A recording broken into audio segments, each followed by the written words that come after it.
This is a reflection on the substance misuse lecture that we had with Donna.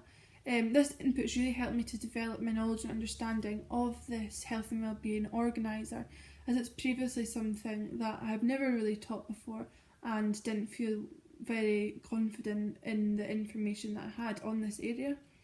I actually found this input really surprising, especially to do with the facts and figures. I always thought that smoking and alcohol abuse in younger children would be probably the highest it's ever been, because when you walk down the streets you do see a lot of children with cigarettes, and the influences of peer pressure nowadays is incredibly high. However, looking at the health statistics, it's actually the lowest that it's ever been, so that was really surprising for me and something that was quite good to hear. Then we looked at children's knowledges of substances and how we as teachers can possibly detect if a child's vulnerable. I've got to admit, I actually don't have a great understanding of substances are available to children unless it's possibly been something that's been on the news, or I've heard from my younger sisters things that are going around the school. For example, legal highs can be it's quite a new thing that children are dabbling in.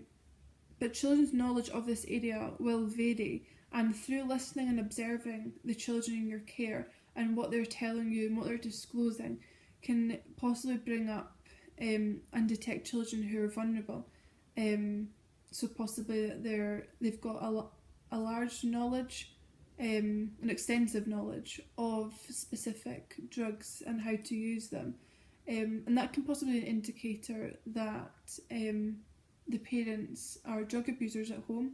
This child's therefore at risk, and as a teacher you need to detect that, know that that child's vulnerable, and ensure that effective support is put in place for that child.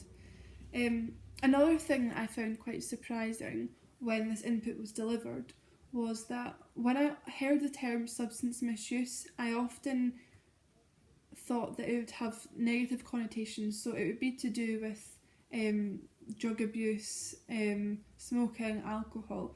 However, I never actually thought about delivering the benefits that some substances can bring. For example, if children have diabetes, or for example paracetamol. So looking at the health implications of substance misuse can also be very important for children to understand. Another thing that I learnt from this input was the importance of delivering this area to cater for the needs of the individuals in the class.